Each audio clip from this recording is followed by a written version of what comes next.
মূল্যবান ভোটটি দেন। বন্ধু, আমরা যে এই পুরন্দরপুরে সভা করছে, আর এই পুরন্দরপুরের বুকে একটি জানোয়ার আছে, লাল চুলওয়ালা জানোয়ার, যে জানোয়ার আপনার হকের টাকা, সেন্ট্রাল কোঅপারেটিভ ব্যাংকে যে হকের টাকা, সেই হকের টাকা লুট করেছে, তার এর প্রতিশোধ দিতে হবে।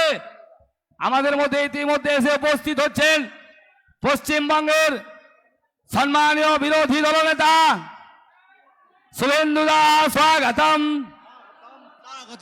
মাননীয় শুভেন্দু অধিকারী, স্বাগতম। পশ্চিমবঙ্গের হৃদস্পন্দন, পশ্চিম বাংলার নয়নে মণি বিরোধী দলনেতা শুভেন্দু অধিকারী, স্বাগতম। পশ্চিম বাংলার বিরোধী দলনেতা মাননীয় শুভেন্দু অধিকারী, স্বাগতম। পশ্চিম বাংলার বিরোধী দলনেতা মাননীয় শুভেন্দু অধিকারী, স্বাগতম।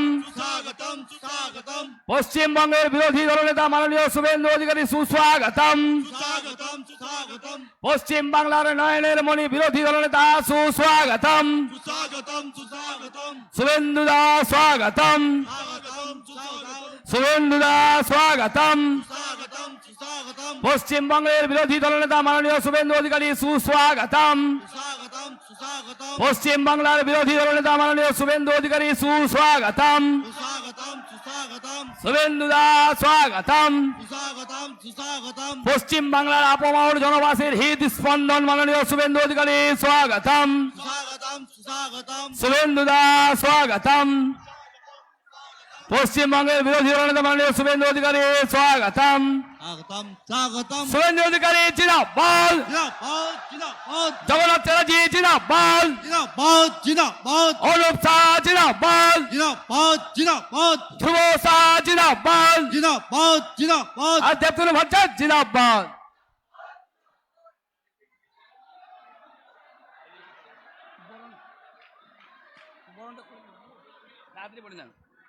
সকলকে ধন্যবাদ। আমাদের মধ্যে এই মাত্র এসে উপস্থিত হলেন পশ্চিম বাংলার বিরোধী দলনেতা সম্মানীয়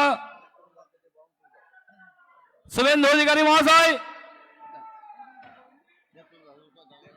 মাননীয় দেবতনু ভট্টাচার্য মহাশয়কে শুভেন্দুদাকে উত্তরী বলিয়ে বরণ করার জন্য অনুরোধ করছি।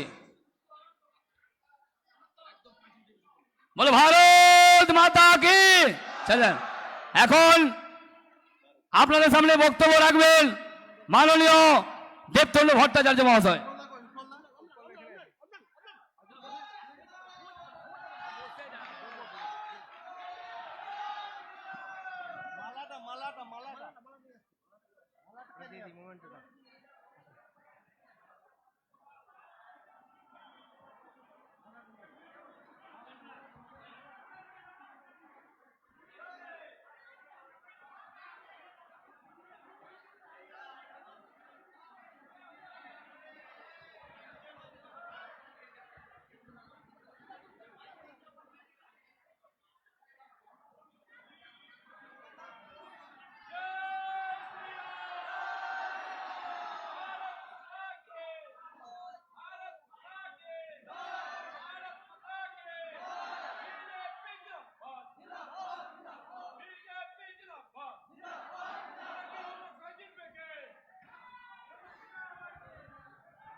ভারত মাতা কি। মঞ্চ উপবিষ্ট আমাদের পশ্চিমবঙ্গ প্রদেশের বিরোধী দলনেতা মাননীয় শুভেন্দু অধিকারী মহাশয়, আমাদের পশ্চিমবঙ্গ বিজেপির রাজ্যের সাধারণ সম্পাদক শ্রী জগন্নাথ চট্টোপাধ্যায়, বিশিষ্ট অভিনেত্রী আমাদের রাজ্যের নেত্রী শ্রীমতী পাপিয়া অধিকারী এবং ভারতীয় জনতা পার্টির স্থানীয় নেতৃত্ব, আমার সামনে উপস্থিত ভারতীয় জনতা পার্টির কর্মী সদস্য সমর্থক বৃন্দ এবং সুধী নাগরিক বৃন্দ, সকলকে যথাযোগ্য সম্ভাষণ জানিয়ে দু এক কথা আপনাদের সামনে বলবো। আমি মূলত আজকে এখানে মঞ্চে উপস্থিত হয়েছি আমাদের বিশ্ববরেণ্য প্রধানমন্ত্রী মাননীয় নরেন্দ্র মোদীজির প্রতিনিধি হিসেবে আপনাদের আশীর্বাদ প্রার্থনা করতে। 2014 সাল থেকে আজ পর্যন্ত ভারতবর্ষে যে বিজেপি শাসিত সরকার, বিজেপির যে সরকার আদরণীয় প্রধানমন্ত্রী নরেন্দ্র মোদীজির নেতৃত্বে দেশ চালাচ্ছে, আপনারা সবাই দেখতে পাচ্ছেন আগের যে সমস্ত সরকার ছিল তারা যেভাবে দেশ চালিয়েছে, তাদের সরকার চলাকালীন ভারতবর্ষ সার্বিকভাবে যে অবস্থায় অবস্থিত ছিল সেই তুলনায় মাত্র 10 বছরের মধ্যে আমাদের বিশ্ববরেণ্য মাননীয় নরেন্দ্র মোদীজি ভারতবর্ষকে যে উচ্চতায় তুলে নিয়ে এসেছেন, ভারতবর্ষের সাধারণ মানুষের জন্য অসংখ্য প্রকল্প, মানুষের জীবনযাত্রাকে সহজ সরল সুন্দর করার জন্য অসংখ্য জনমুখী প্রকল্প উনি বাস্তবায়িত করেছেন এবং সারা পৃথিবীর সামনে ভারতবর্ষকে একটা বিরাট উচ্চতায় দাঁড় করিয়েছেন। আজকে বিশ্বের সমস্ত তাবর তাবর নেতারা যখন একত্রিত হন তখন মধ্যমণি হিসেবে সেখানে আমাদের আদরণীয় প্রধানমন্ত্রী নরেন্দ্র মোদীজি থাকেন। আমাদের দেশ এবং দেশবাসী তাদের গর্বে বুক 56 ইঞ্চির বেশি হয়ে যায়। পাশাপাশি পশ্চিমবঙ্গে একটা সরকার চলছে, সেই সরকার গোটা পশ্চিমবঙ্গকে নৈরাজ্যের দিকে নিয়ে চলে গেছে। সাধারণ মানুষ দিন প্রতিদিন তাদের অপশাসনের জেরে জর্জরিত, তারা ভুক্তভোগী, তারা অত্যাচারিত, নিপীড়িত, শোষিত, বঞ্চিত। মাননীয় নরেন্দ্র মোদীজি যে সমস্ত প্রকল্প আপনাদের জন্য শুরু করেছেন, সেই সমস্ত প্রকল্পের টাকা যাতে আপনারা না পান, সব সময় তার ষড়যন্ত্র তারা করছে। যেটুকু টাকা দিতে বাধ্য সেই টাকা থেকে কাটমানি খেয়ে আপনাদেরকে বঞ্চিত করছে, আপনাদেরকে নিপীড়িত করছে এবং সব থেকে বড় কথা, প্রশাসনের নামে কিছু গুন্ডা মাফিয়া দুষ্কৃতীদের হাতে পশ্চিমবঙ্গকে তিনি লিজ হিসেবে তুলে দিয়েছেন। আপনারা প্রতিদিন এই সমস্ত গুন্ডা মাফিয়া দুষ্কৃতীদের গোলামি করছেন। আগামী নির্বাচন সেই জন্যে বীরভূমবাসীর কাছে একটা সাধারণ নির্বাচন নয়, এই নির্বাচন প্রকৃতপক্ষে বীরভূমের জনসাধারণের স্বাধীনতার নির্বাচন। তৃণমূল আশ্রিত দুষ্কৃতী গুন্ডা মাফিয়াদের হাত থেকে পরাধীনতার যে জীবনযাপন আপনারা করছেন, সেখান থেকে নিষ্কৃতি লাভের নির্বাচন। সেই জন্য আগামী নির্বাচনে এই সরকারের বিরুদ্ধে মাননীয় নরেন্দ্র মোদীজির নেতৃত্বাধীন ভারতীয় জনতা পার্টির সরকারের সমর্থনে আপনারা আপনাদের ভোট দেবেন, এই আশা রাখছি। মঞ্চে বাকি যার বক্তব্য শোনার জন্য আপনারা উপস্থিত হয়েছেন, আমাদের অত্যন্ত জনপ্রিয় বিরোধী দলনেতা মাননীয় শুভেন্দুদা উপস্থিত, সেজন্য আমি সময় নষ্ট করব না, কিন্তু আপনাদের একটাই কথা বলে যেতে চাই, আগামী নির্বাচনে আপনারা নিজেদের ভোট নিজেরা দেবেন, সকাল সকাল ভোট দেবেন। যে সমস্ত দুষ্কৃতীরা আপনাদের গণতান্ত্রিক অধিকার রক্ষার ক্ষেত্রে বাধা হয়ে দাঁড়াবে তাদের নাম চিহ্নিত করবেন এবং আমরা বলছি যে তাদের প্রত্যেকের নামে একটা করে অ্যালুমিনিয়ামের বাটি আমরা কিনে রাখবো। নির্বাচনের পরে এই সমস্ত দুষ্কৃতীদের এই পুরন্দরপুরের রাস্তায় যদি ভিক্ষা করতে না বসিয়েছি তাহলে মোদীজির নেতৃত্বাধীন সরকার আমাদের ব্যর্থ হবে। আমরা পশ্চিমবঙ্গ মানুষের কাছে প্রতিশ্রুতি দিচ্ছি, এই দুষ্কৃতীদের জন্য আমরা সমস্ত ধরনের ব্যবস্থা করব। আপনাদের আশীর্বাদ প্রার্থনা করছি। নরেন্দ্র মোদীজিকে তৃতীয়বারের জন্য প্রধানমন্ত্রী নির্বাচিত করতে আপনারা আপনাদের ভোট দিন, আমাকে আশীর্বাদ করুন। ধন্যবাদ। ভারত মাতার জয় হোক। বন্দে মাতরম।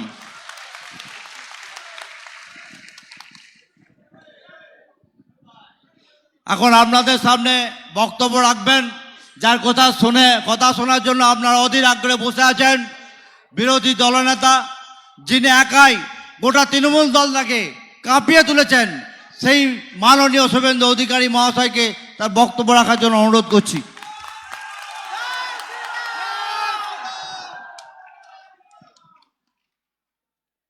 হ্যালো, আপনারা জানেন যে আমাদের যশস্বী স্বরাষ্ট্রমন্ত্রী তিনি খানিক পরেই রামপুরহাটের মাটিতে ঐতিহাসিক সমাবেশে পৌঁছাবেন। তাই স্বাভাবিকভাবে আমাদের এখানে সংক্ষিপ্তভাবে সভা শেষ করতে হবে। আমি মাননীয় প্রার্থী রাষ্ট্রবাদী প্রচারক দেবতনু ভট্টাচার্যকে এগিয়ে যাওয়ার জন্য বললাম, যাতে রামপুরহাটে তিনি যথাসময়ে পৌঁছে যান। এবং আমাদের মঞ্চে অনেক নেতা আছে, সম্মানীয়া, তার মধ্যে যুব মোর্চার অল ইন্ডিয়ার ভাইস প্রেসিডেন্ট আমার সহকর্মী বিধায়ক অনুপ শাহ আছেন, তাকে ধন্যবাদ জানাবো। আমাদের মধ্যে এই রাজ্যের বিশিষ্ট সাংস্কৃতিক কর্মী, বিশেষ করে গাঁগঞ্জের মানুষ আমরা, যাত্রা মানেই পাপিয়া অধিকারী। আমাদের সাংস্কৃতিক জগতের এই বোন মোদিজির পরিবারের সদস্যা। মোদিজি যেদিন নারী দিবস পালনের জন্য বারাসাতে এসেছিলেন, বিশেষ যে দু চারজন মায়ের সঙ্গে দেখা করেছেন, তার মধ্যে পাপিয়া অধিকারী দিয়েছিলেন। আমি অল্প কথা বলার পরে পাপিয়া হয়তো দু চার কথা দেবতনু সম্পর্কে বলবেন, আপনারা শুনে প্রস্থান করবেন। আমি ধন্যবাদ জানাবো যে আজকে রামপুরহাট যাওয়ার পথে সন্ত্রাসের আঁতুড়ঘর এই পুরন্দরপুরে আমাকে এত মানুষের সঙ্গে যিনি মিলিত হওয়ার সুযোগ করে দিয়েছেন, রাজ্যের সাধারণ সম্পাদক এবং অত্যন্ত প্রিয় নেতা, সিউড়ির ভূমিপুত্র আমাদের জগন্নাথ চট্টোপাধ্যায়, এবং অনেক সিনিয়র লিডার আছে, জেলার ভাইস প্রেসিডেন্ট জিএস, বর্ষিয়ান নেতা, সম্মানিত মঞ্চ। কিন্তু যাদের নাম না বললে এই কর্মসূচিটা অসম্পূর্ণ থেকে যাবে, তারা হলো উৎপল হরি মণ্ডল এবং উত্তম বাগদি। এই দুজন মণ্ডল প্রেসিডেন্ট, তারা এখানে একজন আছে লালচুল নুরুল, লালচুল নামতাল নুরুল, আরেকটা আছে অশ্বিনী মণ্ডল, বেটা উপপ্রধান পেট্রোল পাম্পের মালিক। সব তালিকায় নাম লেখা হচ্ছে, লম্বা লিস্ট, চিন্তার কোনো কারণ নেই। তাদের চোখে চোখ রেখে এখানে সফল সভা করেই দিয়েছেন উত্তম বাগদি এবং উৎপল হরি মণ্ডল, আমাদের প্রিয় মণ্ডল সভাপতি। তাদেরকে আমি ধন্যবাদ জানাবো। আমি এই দুজনের কাছে যাওয়ার সময় আমার মোবাইল নম্বরটা দিয়ে যাব। কালকে সন্ধ্যা 6টার পরে নুরুল অশ্বিনীদের যদি রাস্তায় দেখেন ধমকাতে, আমাকে শুধু ভাইরা মেসেজ করবেন, মোবাইল নম্বরে মেসেজ করবেন। আর ভোটের দিন যদি একটাও পাড়াতে আপনাদেরকে আটকে রাখে যে ভোট দিতে যেতে দেব না, যেমন পঞ্চায়েতে করেছে, পোলিং স্টেশনের নাম, বুথ নম্বর, সিউড়ি অ্যাসেম্বলি আর পুলিশ স্টেশনের নাম আমাকে দিয়ে মেসেজ করবেন। আমি আপনাকে কথা দিচ্ছি 15 মিনিটের মধ্যে সেন্ট্রাল প্যারামিলিটারি ফোর্সের ইন্ডিপেন্ডেন্ট কিউআরটি পাঠিয়ে এদের কি করে কোমর ভাঙতে হয় আমরা জানি। আমরা দিনহাটাতে উদয়ন গুহকে বাড়ি থেকে বেরোতে দিইনি ভোটের দিন। মালদা মুর্শিদাবাদের গুন্ডাদের বাড়ি থেকে বেরোতে দিইনি। মালদা জেলার রতুয়ার বাহারালে তৃণমূলের অঞ্চল সভাপতি এই অশ্বিনী আর নুরুলের মতো বাড়ির ভিতর ঢুকে সিআরপিএফ কলার ধরে মারতে মারতে তুলে নিয়ে গেছে। আমি পরিষ্কার ভাবে বলে দিয়ে যাই, যার নিজের ভোট সে নিজে দেবে, আপনার কোনো অধিকার নেই। মমতা পুলিশের কোনো রোল নেই এখানে, জেনে রাখুন, কোনো রোল নেই। সাহস নিয়ে ভোট করবেন মোদিজিকে প্রধানমন্ত্রী করার জন্য। দেবতনু ভট্টাচার্যকে আপনারা 1 নম্বর বোতাম টিপে পদ্ম ফুলে ভোট দেবেন। ভাবছেন শুভেন্দু অধিকারী বিরোধী দলনেতা আশ্বস্ত করে গেল একটু খেয়ে দিয়ে দুপুরবেলা যাই, মাঠে কাজ চলছে। না বন্ধু, এটা করবেন না। আপনার একটা ভোটের মূল্য অনেক। ভারতবর্ষকে সুরক্ষিত রাখার ভোট। মোদিজিকে প্রধানমন্ত্রী রাখলেই আমরা নিশ্চিন্তে ঘুমাতে যেতে পারবো। মায়ের